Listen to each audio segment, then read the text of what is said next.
everyone. This is Melds of Pinoy NZ, and we're here today with Ambassador Gary Domingo.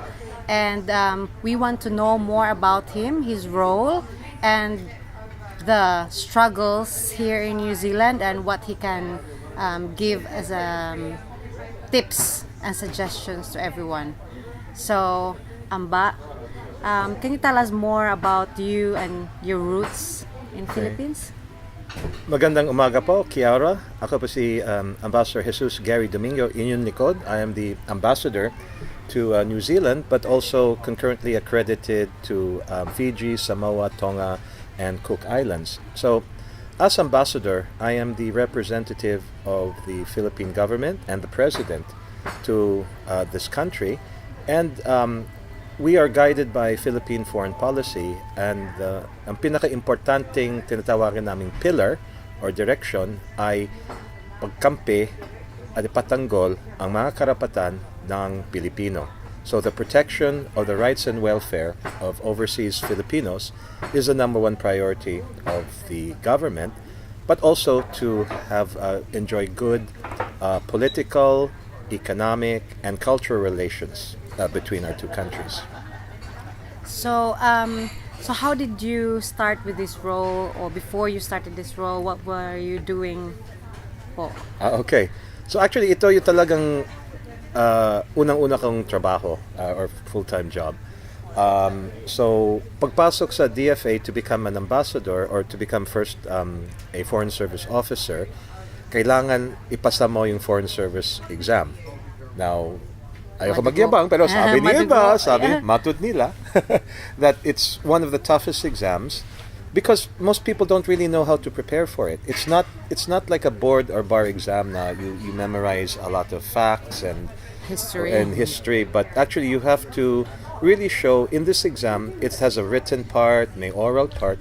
You have to show that you have a basic stock knowledge about the world, about the Philippines. You have some expertise in, of course, Filipino, English, and a foreign language, but also you can represent the Philippines and you know how to defend our kapwang Pinoy, our diaspora of over 10 million Filipinos all over the world. Well, through grace of God, I passed the exam in 1990, so doon ako nagsimula. So, when you join DFA, you have to do some training, spend some years in Manila, DFA, our DFA headquarters in Pasay. And my first foreign assignment was at the Philippine, well, sa DFA is the agency that runs the embassies. We have three kinds of offices overseas. Yung embassy, yung mission, at yung consulate or consulado. So embassy is the office of DFA in a capital city like Wellington. Yung consulate ay office ng DFA sa isang city na hindi capital, like Hong Kong, like Sydney. But there are also two kinds of consulates. One is talagang manned by DFA officers, and also we have, even embassies and consulates, we have what we call attachés, or people from other agencies like DOLE, Department of Labor, Department of National Defense, DTI, DOT. So we have career consulates, and we have what we call honorary consulates, which are basically run by volunteers. So we have honorary consulates in Auckland, in Christchurch, and also in Fiji. And soon we plan to expand and Cook Islands, and perhaps also Fiji and Tonga. A mission is basically a DFA office in the United Nations or an international organization like ASEAN. So we have missions in New York, Geneva, and Jakarta, for example. So my first job was actually as director for Middle East and African Affairs, and dun pumatok yung Iraq-Kuwait Gulf War. So my first major assignment was to coordinate the evacuation of OFWs from Iraq and Kuwait outside to safety. My first foreign assignment was in New York. I was the Philippine mission to New York, to the UN in New York from 95 to 98. Then I transferred to Riyadh, Saudi Arabia. So as you may know, we have over 1 million kababayan in Saudi Arabia. and so I was the what we call Assistance to Nationals Officer of the Philippine Embassy in Riyadh from 98 to 2002. Went back home, and then my next round of foreign assignments was with the Philippine mission to the UN in Geneva from 2007 to 2013. I went back home. I was Assistant Secretary for United Nations Affairs, and perhaps what kept me most busy was I was DFA representative for the government's response to Super Typhoon Yolanda in 2013. So I helped coordinate the international assistance, and then it was time again for foreign assignment. Then here, happily, I was posted to Aotearoa, New Zealand in April 2016. 2016. So it's been 3 years, more Yeah. than 3 years now. Yes. Yeah. So Amba, you're mainly based in Wellington po, diba? tama. But we can find you everywhere. Well, as we have 72,000 Filipinos now in New Zealand, and we have Wow. several hundred scattered around my Pacific islands, we have to, because remember our government is all about service delivery, frontline service delivery. Practically every month we have what we call the consular missions. Yeah. Kasi, we have our honorary consulates in Christchurch and Auckland, but they cannot issue passports. So we do mainly passporting consular missions at least once a month. Ikot-ikot kami sa iba-ibang lugar, Cities. like Auckland, here Hamilton, Christchurch, Invercargill, and even to the Pacific Island countries. So buti lang, I have a team. I have a great team. I have 2 consuls and other staff. So we take turns in going around. And Dalawa po ang Consul General natin? na dalawang consul ko, si Bon Lakay and Fiamor Tiosen, consul and my vice consul. Talagang DFA career sila. Then we have a new honorary consular team in Auckland and in Christchurch. So they basically help with the more routine documents, yung mga notarials, and authentication of contracts and general advice. But also good news is that up to now we don't have our own Philippine Overseas Labor Office. So they're very critical in helping out yung ating mga workers, especially with the verification of contracts, dealing with employers, and so on. We under tayo na yon up to now under Polo Canberra, but they're very Hard very to reach and very overworked. So we have to we're delegated. So buti na lang under this government, and thanks to the president, we're offering our own polo in Wellington. That's really good. So we're actually, it's very finalized now. We already found space. It will not be at the embassy buildings sa Thorndon. They will have a nearby building. Office. Will they be with you in the consular monthly? Yes, thing? that's a team. That's I mean that's the That's a plan? That's a Yeah, plan. that's And good. ganun talaga, like when I was in Saudi, ganun din. Actually iba sa Saudi because we had around the world, whenever we have the passporting mission, we, as much as possible, we bring along the labor. But sometimes even labor does its own missions, own that's special good. missions. So that's a good news kasi hindi na email papadala ng mga cheque, Australian dollars na Yeah. bank drafts, Yeah. everything. Yeah. Uh-huh. So ano po yung mga naging struggles niyo when you came here in New Zealand? Matigas po ba mga ulo ng mga Pilipinos? Well, dito? actually, I really enjoy dealing with our kababayan. Pero my work is it's parang munisipyo. So, I'm very inspired by our president, Digon. He's a mayor. And so, we have to be like a mayor in the sense that we're really deal upfront with the people. And, but I'd like to put it, I'd rather say not mahirap, it's more of the challenge and the opportunity. Because I would say that New Zealand is one of the best, if not the best home for Filipinos overseas. And I think it's New Zealand that really allows us to excel. For example, I think that I've seen that ang dami-daming mga ducks, or what we would call valedictorian, na Pinoy. And I think if you did, Sana, you could help us. If we got the records of ilan talaga mga ducks and Proxima accessit or salutatorian. We compare that with other countries like US, Canada. I think ours Marami sa New marami. Zealand. And also look at politics. We're the only country in the world now that has a full-blooded Pinoy in the national legislature, si Paulo Garcia, with National Party. And that's not all. Even the Labor Party Has got a recruited a Filipino. Filipino, si Romy Udanga. In the labor movement, we have Dennis Maga as the head of First Union. There's no other country na ganun. Even the US. Yeah, maraming Pinoy sa US. But do we have somebody, have we had a full-blooded Pinoy That can represent and well, help. the U.S. Congress, yung federal Congress, state level meron, California, Hawaii, but so I think it's because when they wonder, and I discovered how wonderful this country is. We're very privileged to be here. That you have and I think in a way it's like I was just from the Canyao, or the gathering of the Cordillerans. There's a new group called Phil at NZ that had their celebrations here. And if you look at yung mga tela ng Cordillera Mag-Igoro, it's just like the Maori, in red and black. And as you know, the migration ng mga Maori, mga Pacificans, duman sila sa Pinas. We are cousins. In fact, as you know, probably know, tuwang-tuwa ako nung pumunta ako sa mga Pacific Island countries ko. Siguro alam mo ito, anong pinaka-paborito nilang TV show? Mga Filipino soap operas. Exactly. Because every time we have patients, I was like, are you Filipino? Oh, we watch your Lobo and all those things. They're more updated with our showbiz. And especially Gulong ng Palad. Yeah. And I asked why.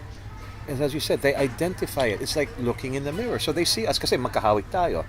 We're also very family-oriented, very loving, Christian, Catholic, English speaking.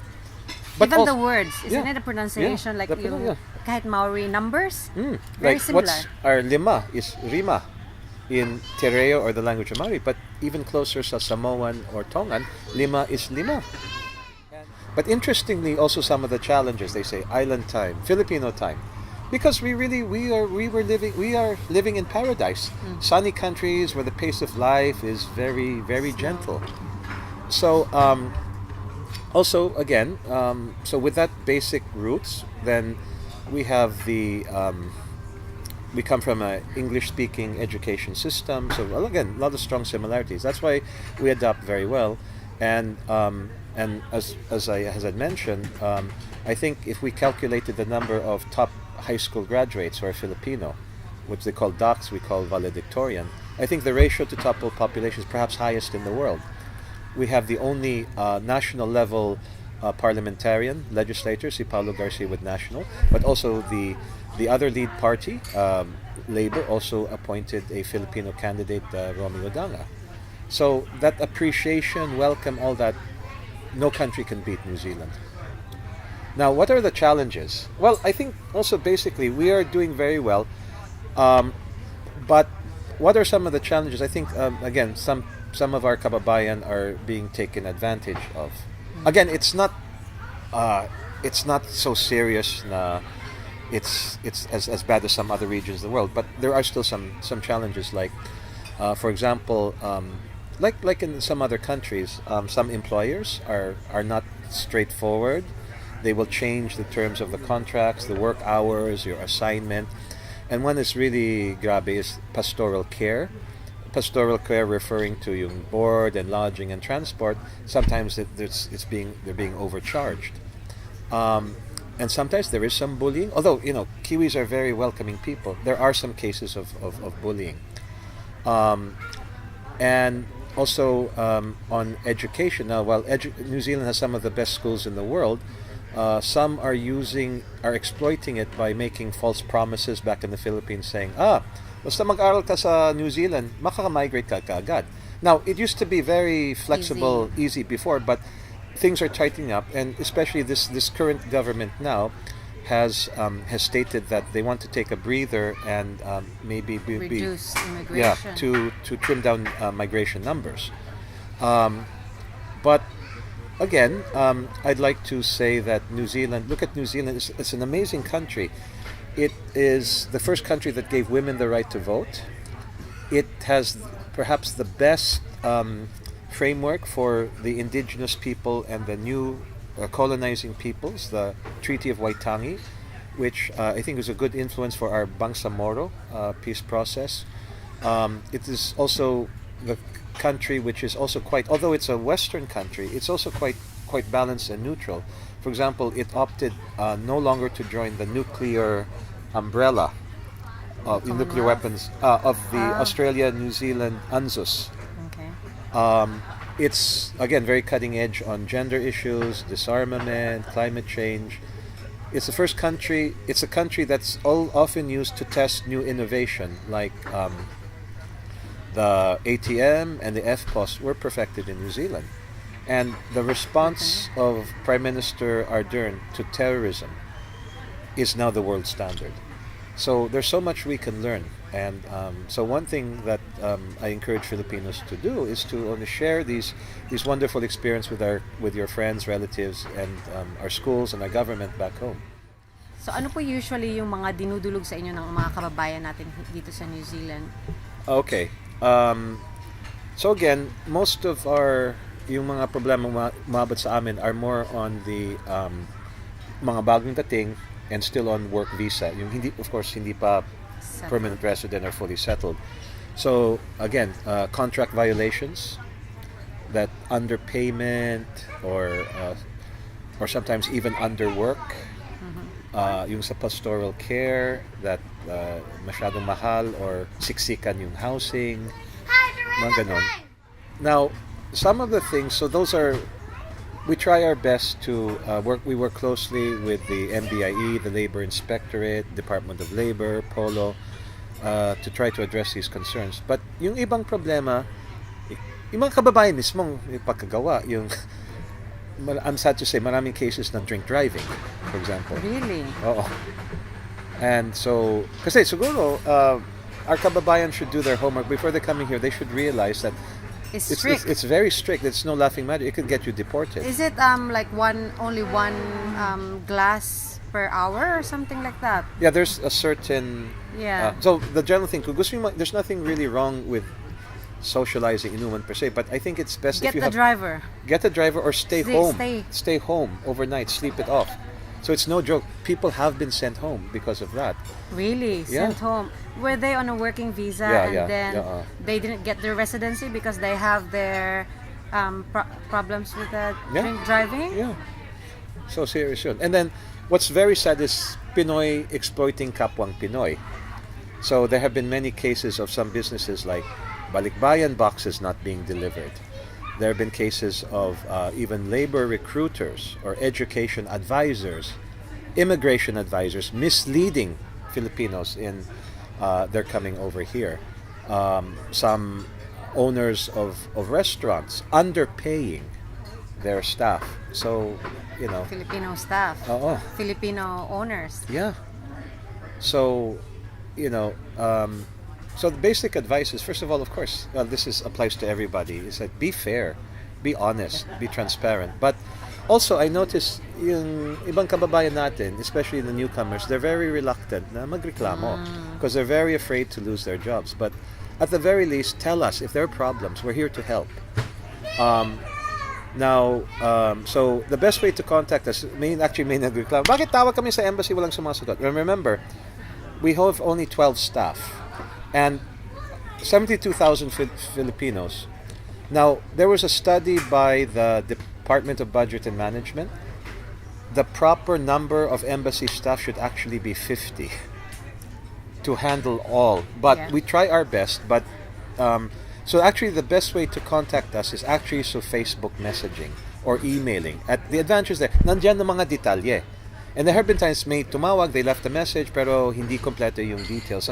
So it's best na, pasensya lang po, but it's best to para ma-action ka. I mean, sinasagot namin kagad-agad yung Facebook messages. So check the Philippine Embassy New Zealand Facebook page or our website if you have concerns. Now, at least we're able to provide immediate advice, but sometimes we will direct you to the police, we will direct you to the Labor Inspectorate, or the unions can also help very much.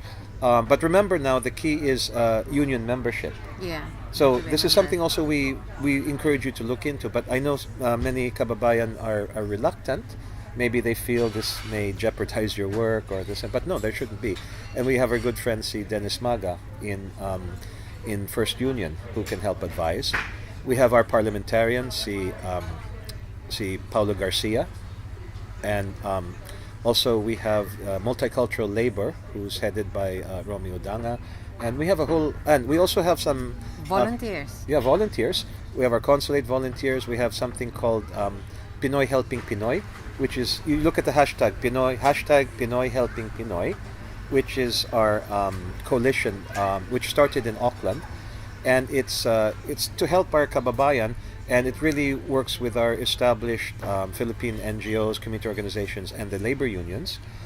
We have a new coalition called Good Hearts, hashtag Good Hearts Philippines New Zealand, which is also helping Filipinos in need. But it also started a series of workshops on insurance. So isa pa yun, that Filipinos are, even, again, what's also sad is sometimes you have your friends, relatives visiting. Make sure may travel insurance. May maraming kaso na nagkasakit and it's not covered kasi hindi sila, it's not in their, they're not employees.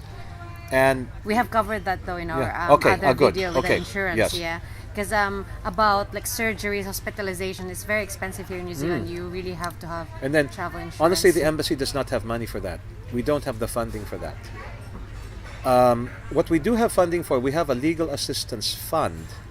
If the case, but case to case, hindi automatic yun. So if there are serious legal cases, that, but otherwise New Zealand generally has very good free legal assistance. But but again, if in doubt, just contact us if you're in trouble, you need help. We're here to So help. maybe before lumping them with lots of questions that can be answered in Google or searching the website, check the website of the embassy. They have a Facebook page as well, our Pinoys in NZ group. Yes. There's already lots of topics there. We've already discussed how to report the birth, how to report the marriage. And napapasalamat ako sa Pinoys in NZ because it is the most popular, well-subscribed Facebook group. And that's where I read. So when I post something, not just in my personal page or in the embassy website, I always make it a point to also post in Pinoy's NZ. Minsan, nagiging mainit na debate, pasensya lang po. It's good, at least we get these Yeah. issues out. Yeah. And I really thank Melissa and her team you. for this great initiative and for this chance to talk with you. I hope this is just the beginning. Yeah. And, We can address more challenges, and you can ask us more so at least we have that cover and we have that video which you can just rewatch again to remind you or to check what are the answers to your questions. well, one thing I raised earlier on when I started becoming active in Pinoy's NZ. So gumawa tayo ng FAQ na permanently posted. So kababayan can check that first kasi we take the most basic questions kasi paulit-ulit mga tanong.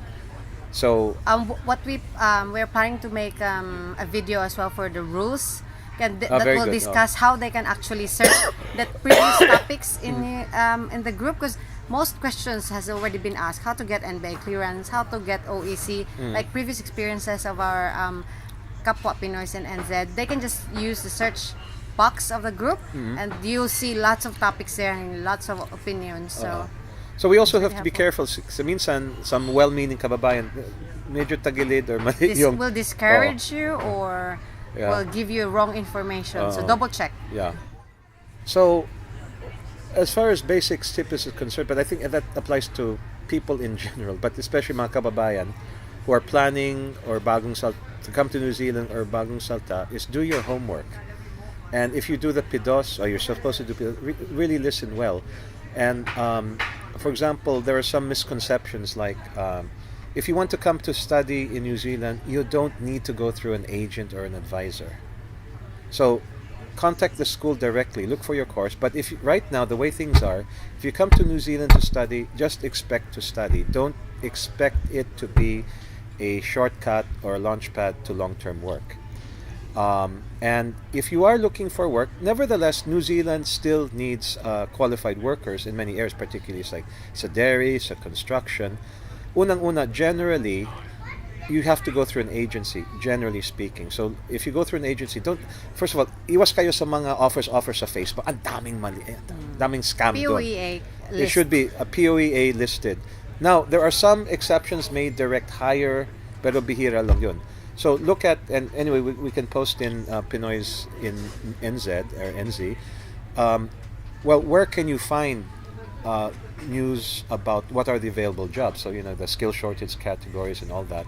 So we'll point you to the official New Zealand government and the official Philippine government. We've sites. got a link on our page, on our group as well, about the skill checker Yes. and what we need here in New Zealand for shortlisted. But honestly, I say, while New Zealand is one of the best homes for Filipinos overseas, I would caution about having high expectations of finding work now. Other countries, take a look also. Australia, Canada, for example. I'm not discouraging you. I'm simply saying keep your options open. And also, one thing that maybe you may have the impression is, kasi our standard usually is the U.S. Sa U.S., mahirap ang kakuha ng visa. But once you get in, it's... Madali mahanap ng Yes. work or... Yeah. Here, kabaliktad. It's quite easy to get to New Zealand. It's very hard to stay on, especially balak nyo, honestly, TNT, di pwede. So, doon nadadali yung iba. They think, basta nakapasok sa New Zealand, bahala na. No, it's not that easy. Konti lang, madaling hanapin. Yeah.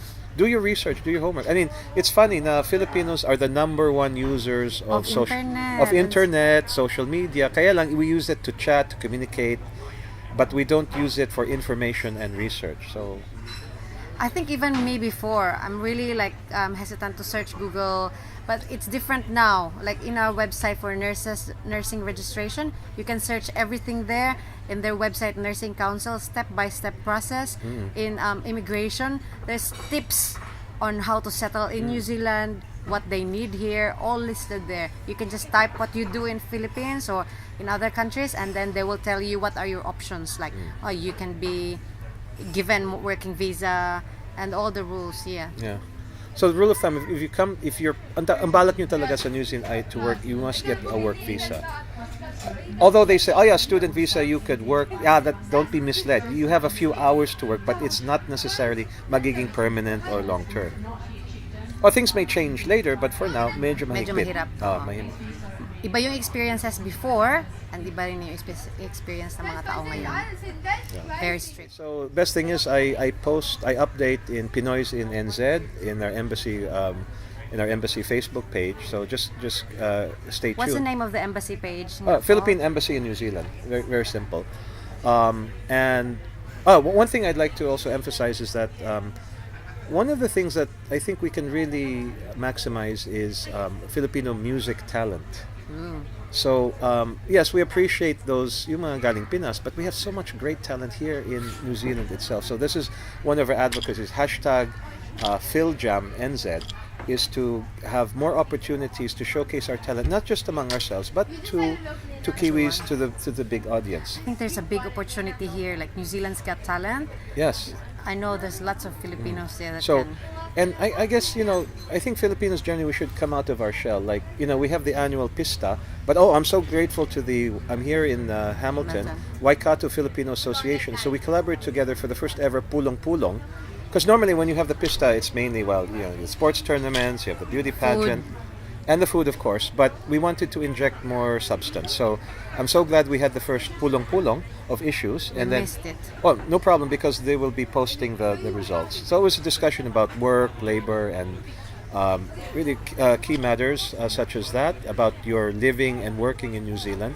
Then we had the Friday gimmick, where we had the happening with the youth, Filipino youth. So another important priority of the embassy is to make sure our youth, and not just our youth, but all of New Zealand, are able to be exposed and connect with our culture. So we're encouraging the teaching of Filipino language and culture. And also we're looking forward to there be more Paulos and Romis who enter politics. So we're also starting them young. We have an annual workshop on how to embark on a political career in New Zealand.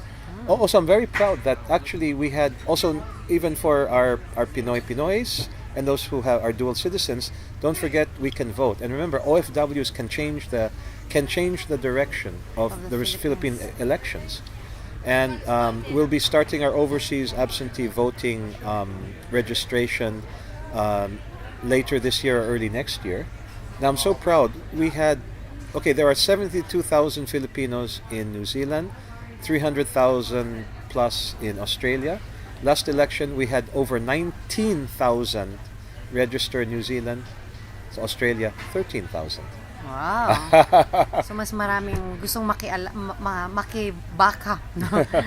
But of course, there were some problems in the delivery because it's change of address and we changed. But just make sure you update your record. Sayang, your vote. And also, those who are qualified to vote in the elections here because this is our voice. This is our opportunity. I mean, this land is so welcoming. Why not maximize that opportunity? So basically, I said, be proud of our culture, but share it with others. Really introduce. And maybe the last thing is, I have the volunteer ambassador program, youth ambassador. You could find out more information from our Facebook pages. But one thing I'm particularly keen on is promoting tourism through our volunteers. And the immediate leg would be Leyte Summer. So our Leyte Summer kababayan in Auckland are spearheading a tour of Leyte Summer later this year. So also we're encouraging all our other regions, the Cebuanos, Western Visayas, Davao, Mindanao, Cordilleras, Bicol. To invite your friends from New Zealand, and maybe you can all go have a in tour a group. in Philippines. Yeah. So because if you go to Flight Center, you see brochures of the other countries, but we have the advantage. That's why I like to say, you see maybe more presence of the other Asian countries in the restaurants, travel agencies. But our advantage is we have 72,000. Imagine each one is an ambassador. So we can work with the embassy with the advantage of working together is we can get good deals from Philippine Airlines. We can work with the local governors and mayors so that we get the red carpet treatment. But we need you to bring your friends, neighbors, classmates to join you and show them the beauty of our country, the beauty of our home province. And remember that when you come to the Philippines, you're coming to family. And it's more fun in the Philippines. Thank you po, Ambassador. Okay. One very last thing. We're also encouraging more business and entrepreneurship.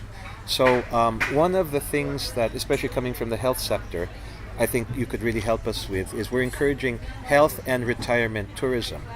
We're encouraging Kiwis to consider coming to the Philippines for retirement, but also for medical dental procedures. So a lot of Kiwis already go to other countries like Thailand, India, and so on. Why not the Philippines, where actually the world's best nurses and doctors come from? So that's a kind of overview of our direction. So everyone can help the embassy and be a volunteer ambassador. Yes. And help our country progress. Absolutely. Thank you po, Ambassador, for giving us time. Dagang salamat po. Thank you.